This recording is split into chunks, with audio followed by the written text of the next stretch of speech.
Eu falei, meu filho, você é um ateu e ainda não entende uma coisa que eu vou te dizer. O que Deus cura, Ele não remenda. Seu irmão chegou aqui, meu irmão advogado, estava no fora trabalhando. Seu irmão chegou aqui e seu irmão está tendo um quadro. Minha família, e está investindo o que nela? Falei com a mulher, qual é a maior empresa que você tem na vida? Minha família, doutora, está investindo o que nela? Então vocês vão me perdoar por tudo que eu vou dizer. Já começa a falar, já peço perdão de início. Ritalina nas crianças, porque os meninos estão quietos. Pois o menino quer brincar, quer correr, está morto, ele quer conviver com o pai e a mãe, ele quer abraçar, ele quer contar o que aconteceu na escola. Fica quieto, calado, fala.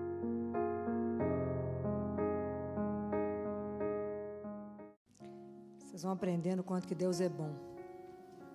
Nunca duvidem. Deus é bom. E Ele é muito bom. Ele sempre nos acolhe. Ele sempre nos escuta.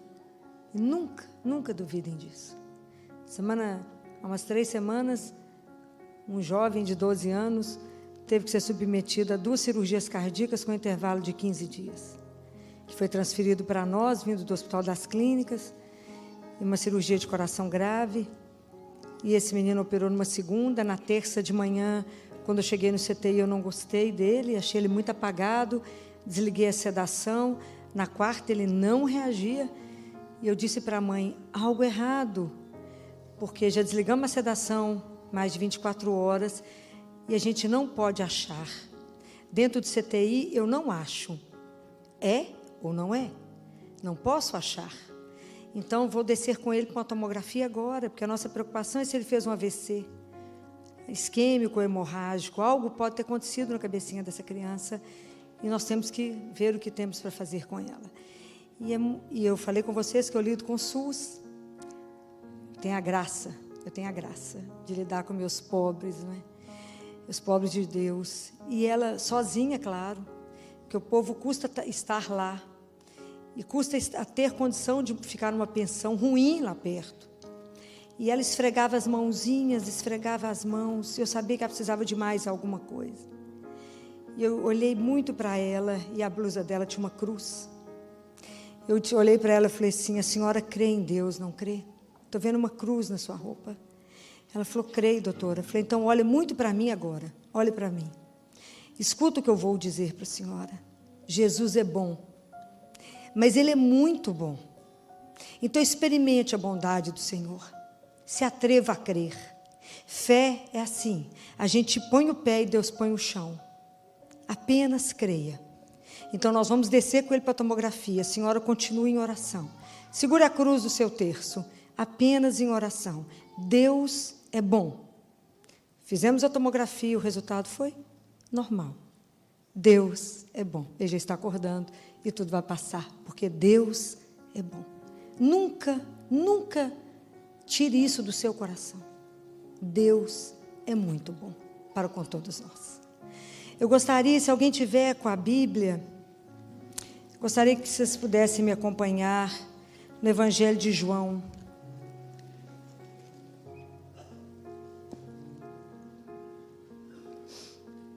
Capítulo 2, sobre as núpcias de Caná. No terceiro dia houve um casamento em Caná da Galileia e a mãe de Jesus estava lá. Jesus foi convidado para o casamento e seus discípulos também. Ora, não havia mais vinho, pois o vinho do casamento havia acabado. Então a mãe de Jesus lhe disse, eles não têm mais vinho. Respondeu-lhe Jesus, que queres de mim, mulher?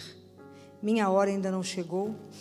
Sua mãe disse aos serventes, fazei tudo o que ele vos disser. Havia ali 6 talhas de pedra para a purificação dos judeus, cada uma contendo de 2 a 3 medidas. Jesus lhes disse, enchei as talhas de água. Eles as encheram até a borda. Então lhes disse, tirai agora e levai ao mestre-sala. Eles levaram. Quando o mestre provou a água transformada em vinho, ele não sabia de onde vinha, mas o sabiam os serventes que haviam retirado a água.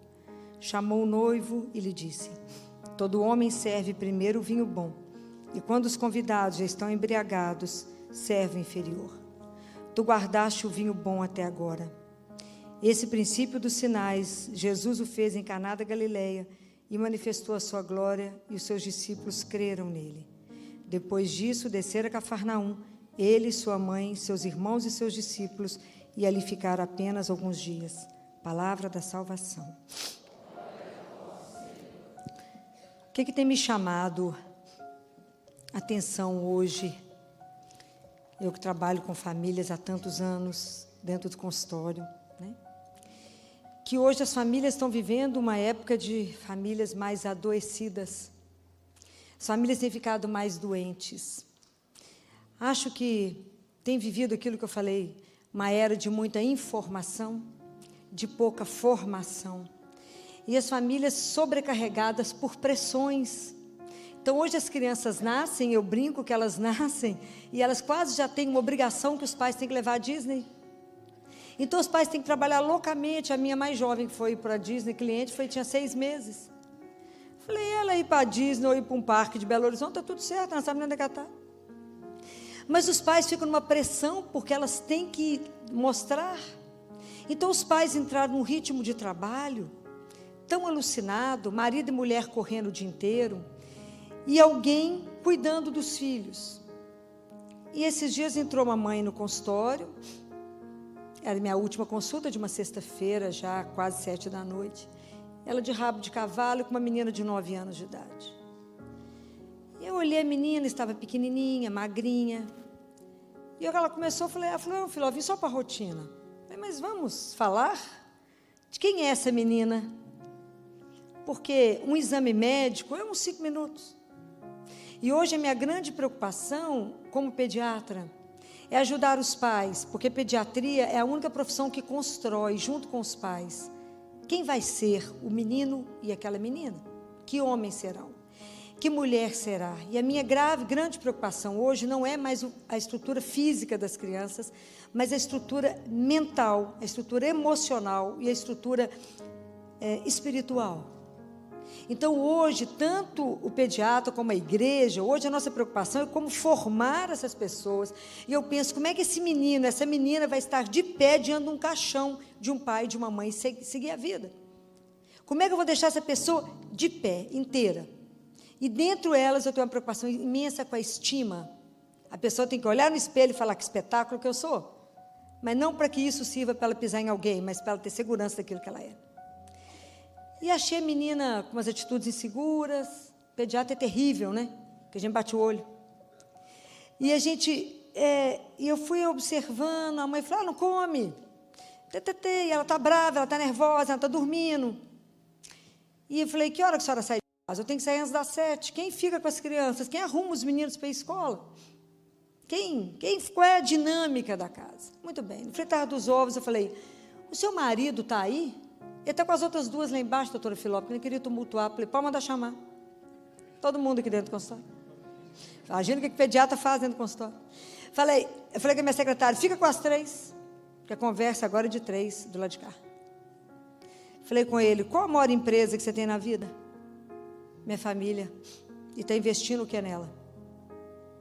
Falei com a mulher, qual é a maior empresa que você tem na vida? Minha família, doutora.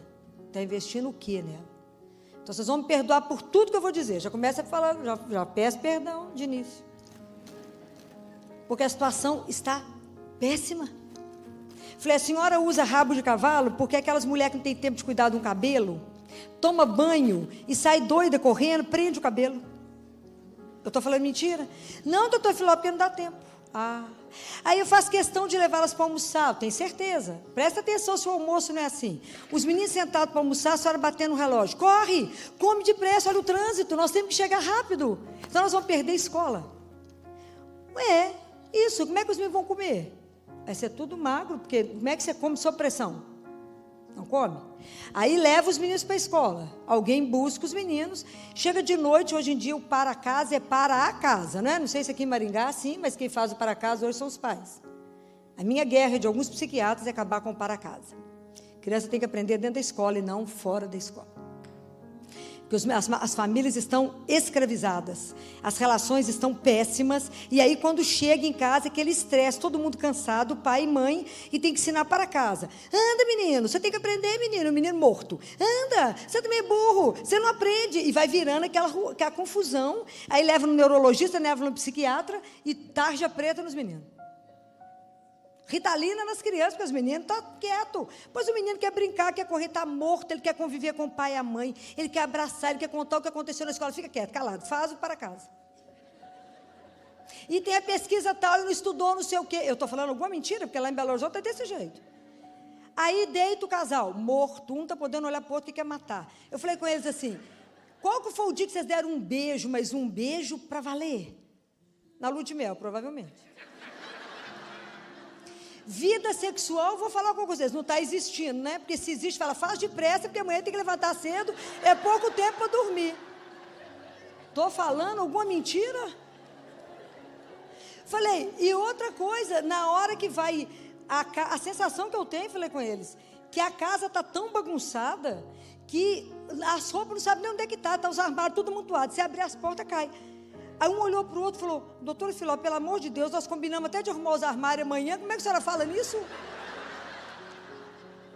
A senhora está filmando a minha casa.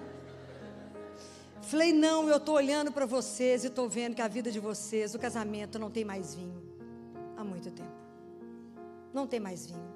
Vocês estão se suportando um ao outro, que até para separado dá muita preguiça, vão levando. É melhor ir levando, que vai ter tanto trem para dividir, larga o trem para lá. Quantas famílias estão vivendo desse jeito? Eles não têm mais vinho. Não é verdade? Não é de chorar? Vocês acham de verdade que Jesus nos criou, Deus nos criou para uma vida dessa? Que bom. Então nós temos que reagir, porque Deus quer a vida, e a vida em abundância, e a vida com alegria. Se eu fico apavorada quando eu vejo isso no meu consultório, isso é consultório de pediatria, não é de psiquiatria, não. Meu consultório está mais sobre consultório de psiquiatria do que de pediatria. Porque as doenças infecciosas acabaram. Hoje em dia eu só cuido de saúde mental de uma família, né? As famílias estão adoecidas. Porque correm. E eu falo com eles, aí vocês deitam e fazem em nome do Pai, do Filho e do Espírito Santo. O amém fica para o anjo, porque vocês já desmaiaram. Ninguém reza nada, igual eu falei pela manhã. As famílias não reúnem mais. Não reúnem mais. Então as famílias não têm vinho. A vida virou uma água de chuchu rala. Vai levando, casamento, isso mesmo. Não é isso mesmo. Deus não. Se o Evangelho nos conta que Nossa Senhora, Jesus e os discípulos estavam numa festa de casamento, é porque era algo bom e agradável a Deus, senão eles não estariam lá. Já pensaram nisso? Eles só estão lá porque isto é agradável ao Senhor. E o que nós estamos fazendo com as nossas famílias? Eu dei uma solução lá, mandei a mulher largar o emprego. Parece uma louca. Mas a gente tem que orar e fazer opção pela saúde mental de todos, para que a gente possa aprender a viver com o necessário. A gente às vezes quer viver com muito e não tem nada, porque a gente perde o essencial, que a gente se perde. E eu falei, sabe por que vocês estão, essa criança está adoecida e a escola está mandando buscar neurologista? Porque as crianças não, por que essa criança está insegura? Guarda uma coisa que eu vou dizer a vocês. A nossa vida, a vida de cada um de nós, ela tem que estar sustentada, tem que ter um alicerce, e esse alicerce chama-se amor. Se a nossa vida não estiver sustentada sob um amor, vai ter sempre algo faltando para o resto da nossa vida. Então, por isso que a primeira consciência que a gente tem, o primeiro mandamento que a gente deveria guardar, nem é amar ao Senhor, é permitir ser amado por Ele. Permitir saber que eu sou amada, aquilo que eu falei mais cedo para vocês, que eu sou uma filha amada, que você é um filho amado. Esse é o primeiro alicerce, e a criança precisa se sentir amada, desejada dentro de uma casa, para que ela tenha um passo firme, para que ela ande bem, para que ela seja segura. Porque a criança é insegura, a criança que tem uma estima baixa, é uma criança vulnerável e sujeita a qualquer problema. Todos os problemas que eu tive de pedofilia via internet, as minhas crianças tinham problema de estima baixíssima. E aí o pedófilo usa e abusa, porque ela não tem estrutura interna na hora da falta da sua presença dentro da casa. A criança está insegura e ela vai procurar coisa onde não está. Então não tem mais vinho. Então, guardem isso. Se a sua vida nesse momento está ruim, não é isso que Deus quer. Deus quer, que eu falei, o ótimo. Deus não tem o bom, Deus tem o ótimo. E quando a gente está perto de Jesus, a gente tem que aprender 3 coisas, igual foi Eli. Nós temos que aprender algumas coisas de Maria, várias. Entre elas, que a gente tem que ter o olhar que ela tinha para perceber a necessidade do outro e levar até Jesus. Não foi assim que ela fez? Alguém queixou com ela? Não. Mas ela teve o olhar para ver aquele menino ali que ele precisa. Foi lá para Jesus e falou: olha, a situação ali é essa. Eles não têm mais vinho. Então a gente tem que ter essa delicadeza em aprender a olhar uns para os outros. E a gente não olha mais. A gente não consegue ver a dor do outro porque a gente não olha. Lá em Belo Horizonte, uns anos atrás, teve uma professora que eu achava que ela tinha que ter sido homenageada. Que ela pegou as crianças de 4 aninhos da sala, fotografou só os olhinhos, cortou, colocou em todos os envelopes, mandou para os pais, falou: qual é o seu filho? Houve um surto em Belo Horizonte, porque as mães não reconheceram os filhos pelos olhos. Então, há quanto tempo eu não olho, eu não vejo de verdade? Então, Maria percebeu a necessidade e foi falar com Jesus. Assim é a nossa atitude. A gente precisa começar a perceber a necessidade sem que o outro fale. Porque a gente precisa aprender que a gente não escuta com o ouvido, a gente escuta com o coração. A gente precisa estar perto para ouvir. Assim é médico. Médico tem que aprender a escutar o que o doente não fala. Quantas coisas a gente descobre sem o doente falar, mas é pelo coração. Essa sensibilidade de Nossa Senhora que sabe perceber. Nós temos que ter a atitude dos servos que olhavam para Maria para saber o que Jesus tinha mandado fazer, para fazer tudo o que ele mandou. E ao mesmo tempo nós temos que ter a atitude dos apóstolos que acreditaram nele. E por isso, seguiram. Então nós estamos precisando de ter essas 3 atitudes. Atitude de ter a sensibilidade de perceber, de olhar para a mãe e falar: o que foi que é para fazer o que o filho mandou? Fazei tudo o que ele vos disser. Se vocês observarem bem, se vocês lerem de novo esse trecho, vocês vão observar que somente um personagem tem nome. Quem é? Não cito o nome dela. Só tem um personagem que tem nome. Quem é? Quem? Jesus. Só ele é citado o nome. Não cita o nome dos noivos. Não fala, Maria fala, a mãe de Jesus estava lá. Os discípulos estavam lá, nós não sabemos quantos eram. Não fala. Só tem um nome. E esse nome é? Por quê? Porque somente Ele é que pode nos dar o vinho novo. É somente nele que está a fonte de todas as coisas. Vocês veem que Ele pega as talhas. As talhas eram fixas, assim como fixo é o nosso coração. As talhas contiveram o vinho novo da transformação. E é o nosso coração que Jesus vai atuar para transformar. É o nosso coração que Ele vai mudar. É o nosso coração que é duro. É o nosso coração que Ele quer fazer um transplante. Uma vez Ele falou para Santa Margarida de Alacoque, falou: vamos fazer uma troca de coração, Margarida? Eu te dou o meu e você me dá o seu. Eu caí morta, né? Ainda bem que sabe para quem fala. Você imagina que ele falou para Santa Margarida: coisa louca, vamos trocar de coração, Margarida? Você fica com o meu e eu te dou, você me dá o seu. Deus precisa fazer essa operação. Aquilo que Ele prometeu, aquilo que Deus Pai prometeu, que Ele ia fazer uma nova aliança, Ele ia escrever a aliança, e que as leis estariam escritas no nosso coração, que não seria mais coração de pedra, que Ele ia dar um coração novo, um coração de carne, onde as coisas estariam escritas pelo Espírito Santo de Deus. Então, o que nós precisamos de aprender? Jesus não fez discurso para ninguém, não fez discurso para os mestres sala, não fez discurso para ninguém. Ele fez o que ele precisava fazer e falou: dá. Pois é, nós precisamos de aprender com Ele a tudo na nossa vida levar para Jesus. Seja qual for a situação. Seja qual for, não, mas na minha família não tem mais jeito, está tudo perdido.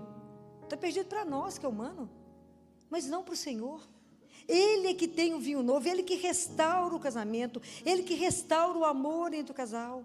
É Ele que organiza uma casa, é Ele que passa a ser o centro, aquilo que eu falei mais cedo. Ele é que tem que ser o centro, porque é só Ele nele que pode acontecer uma transformação, uma mudança. Em mais ninguém, não há nenhum outro nome que possa transformar isso. Não há. Os casais, o casamento está ruim, porque o casal realmente não dobra o joelho. Da mesma forma como que tem que ter oração individual, tem que ter oração em conjunto. Mas nós temos 24 horas que Deus nos dá, mas nós corremos 23 horas e meia por dinheiro. E aí nós rezamos deitados, cobertos e no escuro de pijama ou de camisola. Estou falando mentira? Não. Por quê? Porque não cremos que de verdade, quando você reza, quando você chama por Ele, que o Senhor está a seu dispor. Que quando você reza, a Trindade inteira está com o olhar sobre você. Há um texto lindo, quando Jesus nos ensinou a rezar. Como é que foi que Ele falou? Quando orardes, entra no quarto, fecha a porta. Foi assim que o Pai sabe o que você vai falar antes que você abra a boca. Muito bem. Há uma correlação desse texto com Apocalipse. Em Apocalipse 2, quando fala assim, então uma voz me chamou de novo e falou assim, entra por essa porta aqui estreita, que eu vou te revelar coisas diferentes, vou te mostrar outras coisas que você não sabe. Muito bem. Os padres do deserto, esses grandes homens estudiosos, eles falam que essa porta que Jesus nos fala para fechar, ela está diretamente ligada à porta que abre no céu. Então, que quando eu fecho a porta de cá, que eu vou esquecer dos problemas de cá e vou me colocar inteiro diante dele, a hora que eu fecho essa porta, abre a porta do céu. Abre a porta do céu, e que para entrar no céu tem uma senha. Alguém arrisca a senha? Alguém arrisca a senha? Você fechou a porta do seu quarto, abriu a porta do céu, qual é a senha que tem para poder entrar? Ok? Tem um nome para você chamar. Ok? Mais um. Pai. Quando você fechar a porta, você entra na outra, igual o menino, e fala, Pai, você está aí? À sua espera. O dia que eu aprender isso. O dia que eu aprender, que eu fecho a porta do meu quarto e meu pai já está atento à hora que o meu filho vai falar, e ele sabe tudo que eu vou falar antes que a palavra chegue na minha boca. O dia que acreditarmos nisso. O dia que aprendemos a estar de joelho diante dele e falar, estou aqui para te agradecer, meu pai, para falar boa noite, meu pai. Eu estou morta, geralmente eu estou acabada. Quando eu vou começar a rezar, às vezes meia-noite. Mas está ali de joelho diante dele e falar, obrigado, meu pai. E vocês aprenderem uma coisa, que a gente renova nos braços de um pai. Quantos de vocês já tiveram ousadia de pedir ele para dormir no colo? Só eu, será? Uma? Duas? Peça colo. Fala com ele, o Senhor me permite dormir nos seus braços essa noite? Porque o Senhor me criou, e eu falo com ele. Então 1 minuto, o Senhor me refaz em quanto tempo? Menos do que 1 segundo. O Senhor é Deus, é o meu Pai. Então eu preciso que o Senhor me restaure as minhas forças, me refaça, faz tudo de novo. O tempo meu é curto, às vezes 4 horas e meia de sono. Então me faça de novo, porque amanhã eu preciso levantar para vos servir, vos amar e vos consolar. Então me ajuda, mas assim eu preciso do Senhor. É graça sobre graça. Peça colo. Você às vezes tem um colo melhor para você dormir, não existe. Você acorda novo, aí os residentes falam comigo assim, uma residente era muito engraçada, dizia, filó, nós temos ódio de você, que a gente sabe que você dorme pouco, trabalha feito uma louca, e chega aqui de manhã de salto, maquiada, nessa animação, que a gente tem vontade de te matar. Como é que você está animada desse jeito? Eu falo, porque eu recebi, já acabei de comer um homem inteiro, vocês não comeram nada. Corpo, sangue, alma e divindade de Jesus. Chama-se Eucaristia. Eu sei essa moleza. Que moleza, não é? Então, quem pode pegar as famílias Quem pode dar o verdadeiro caráter? Vocês imaginam, daqui a pouco nós estamos celebrando um dos maiores mistérios nossos, que me deixa sem fala com tanto mistério que Deus põe na nossa frente, mas um deles chama-se encarnação. Vocês imaginam que Jesus vem até nós por amor, e Ele se encarna em Maria, e vem morar numa família. A partir do momento que Ele vem morar numa família, a família é sagrada. E o que nós estamos fazendo com isso? Claro que o modelo da nossa vida chama-se família de Nazaré. Há uma análise linda de um Papa, Paulo VI, sobre a família de Nazaré. E ele fala que da família de Nazaré nós temos que tirar 3 lições. A primeira é o quanto que a família é sagrada. Os laços de amor que estão acabando. Nós precisamos de ter laços. Os filhos perderam a noção de quem que é pai e mãe. Está achando que pai e mãe é amigo? Não, pai e mãe, é sagrado. Senão não tem espaço nem para chamar a atenção dos filhos. Pai e mãe é pai e mãe, tem autoridade. Autoridade sobre os filhos. E a autoridade é diferente de autoritarismo. A autoridade é eu tomar a decisão enquanto ele não é capaz de ir. Ele quer pegar a faca, eu não posso deixar, porque ele tem 2 anos de idade para cortar tudo. Então eu tenho autoridade de tirar isso da mão dele. Como eu não vou deixar ele envolver com droga, e não vou deixar o que depender de mim. E falo com eles, se seu pai e sua mãe é chata, a pediatra é mais chata. Por amor. A gente é chato por amor. Porque a gente cuida de quem ama. Então a família os filhos têm que entender os laços. É aquilo que eu falei com vocês, o amor é a única fonte que nos sustenta. Por que todo bandido é pego? Porque ele volta para casa da mãe. Então eles vão na casa da mãe achá-lo. Porque o laço é aquela que fala, gente, por que vocês estão pegando meu filho? Gente, ele é bom demais, gente. Vocês estão vendo algum problema nele? Olha que menino bonito. É a mãe. Então volta para a casa da mãe. Então nós temos que entender que a nossa família é sagrada. Mesmo que ela esteja quebrada, mesmo que ela esteja faltando um tanto de coisa, nós vamos colocar diante daquele que restaura todas as coisas. E Deus restaura tudo. E eu digo, tudo. Aquilo que Deus faz, Ele não remenda. Eu nunca vi Jesus remendar nada nesse mundo. Há muitos anos atrás, vai fazer 18 anos atrás, eu estava no meu consultório trabalhando, a médica da minha cidade me ligou e falou, Filó, seu irmão chegou aqui. Meu irmão advogado, estava no fórum trabalhando, seu irmão chegou aqui, e seu irmão está tendo um quadro que eu não estou sabendo, ele está muito confuso, e ele, acho que está tendo uma crise de ansiedade, está muito nervoso. Falei, minha filha, meu irmão é um gentleman, saiu errado na casa, fino, menino espetacular, ele deve ter hipóxia, está faltando oxigenação cerebral nele. Falei com ela, será que ele não está com aneurisma rompendo? Alguma coisa acontecendo? Falei, põe ele, aí tem cidade do interior, a minha cidade, Oliveira, falei, põe ele na ambulância de CTI, está precisando de ser entubado? Não. Põe ele na ambulância e traz ele para mim, que aqui eu ajeito, resolvo o resto. E aí meu irmão já chegou em coma, e foi para o CTI, e a gente não sabia se era uma encefalite, se era uma meningite herpética, se era uma meningite infecciosa. Ele não tinha febre, não tinha nada. Ele foi trabalhar, estava dentro do fórum com o juiz quando ele passou mal. Menina saudável, na época, 30 e poucos anos, esportista. E ele em coma e eu rezando muito, só para variar um tiquinho, né? E aí eu estava rezando, dentro do box dele, eu estava rezando o terço da libertação. Vocês conhecem? Você chama o nome de Jesus mais de 200 vezes, não é? E eu estava lá rezando o terço da libertação. Quando terminei, a técnica de enfermagem falou, Filó, você tem que sair para resolver a questão da ressonância do seu irmão. E eu saí. Quando eu voltei, ela falou, Filó, eu tenho um recado para você. Eu falei, pois não. O sacerdote que você chamou veio aqui.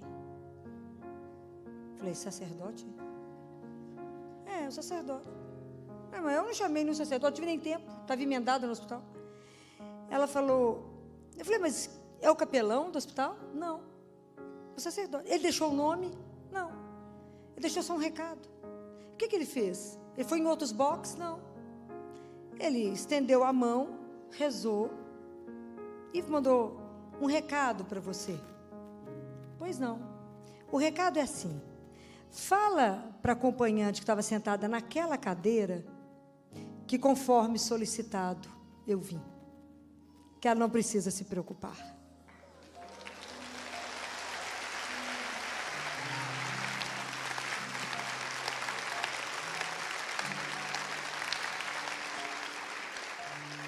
Quando ela acabou de dar o recado, o meu irmão puxou minha roupa e disse: Filó, onde eu estou? Estou com fome. Falei: está curado. Aí os médicos que viram o exame dele, ele teve uma dissecção aguda de artéria vertebral. Quem vê o filme, tem um dedo que para no centro respiratório, no bulbo. E aí o médico falava comigo: Filó, seu irmão vai ter uma sequela de soluço durante 2 anos, sequela disso não sei quantos anos, sequela... um monte de sequela. Sim, senhor. Muito bem. Meu irmão saiu do hospital, sequela 0. E 1 mês depois eu levei ele para repetir a arteriografia cerebral. E o médico falou comigo assim: Filó, se eu não tivesse feito a primeira e gravado, e feito a segunda agora, e visto que a artéria dele que foi cometida ficou melhor do que a outra. Eu falei: meu filho, você é um ateu e ainda não entende uma coisa que eu vou te dizer. O que Deus cura, Ele não remenda, porque Ele é o Senhor absoluto de todas as coisas.